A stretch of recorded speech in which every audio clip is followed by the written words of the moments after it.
Kahit ma-advise na sa mga fandom member ng Kim Paulandia na huwag nang pag-usapan ang umano'y pagbubuntis ni Kim Chiu, hindi pa rin maiwasang pusuan ang tungkol dito ng mga solid, lalo't may napansin ulit ang mga fans sa tiyan ni Kim.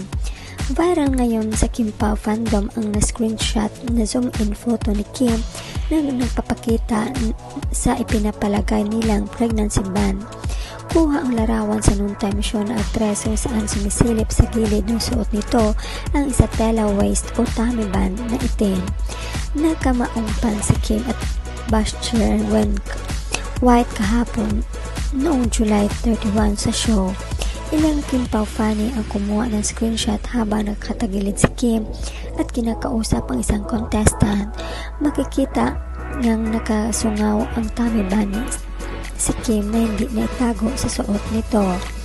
Isang Kim Pao solid ang nag-message sa amin para sabihin napansin niyang naka-pregnancy band si Kim. Ito raw ang ginagamit ng mga nagdadrang tao para maprotektahan ang kapit ng baby sa kanyang sinapupunan. Ito ang chika ng netizens. Malaki na joke Kemi, halata na yehe may baby Kim Pao na. Malaki na nga tiyan ni Kim Chiu, siguro around 4 months na tiyan niya. I think she's pregnant. Babae ang baby niya kasi napangaganda niya. Masayang masaya siguro si Paolo. Wow, what's a couple. Masaya ang Kim Paulandia at isa na ako doon. Yehe, makahappy. Hoping buntis na kat di Kem kay Kuya Paolo, pajud ka swerte na ba?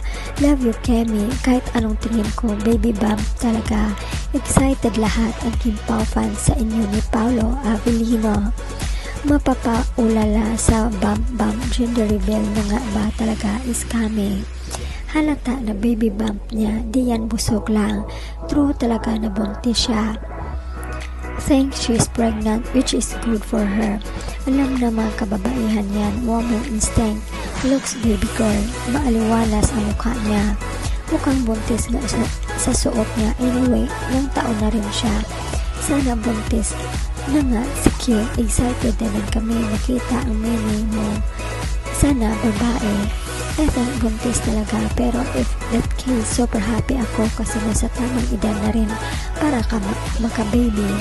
At ganda niyang girl anak niyan. Daho ka dyan, Chinita, kita na bundok. Hala ka, luluwa si Papsin niyan.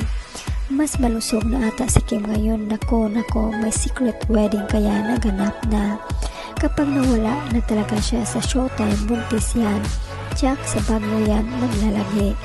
Ang puso na sa baba yan, kahit nag-fit ka pa ng underwear, bumababa talaga, pero ang tummy niya, pataas ang umbok niyan. Yan lang masasabi ko. It's about time na rin siguro if it is true. Kim need to conceive before turning 40. Magkaasawa man siya o hindi, marami namang artista na nabuntis na walang asawa. But still happy for both of them. It's true nga.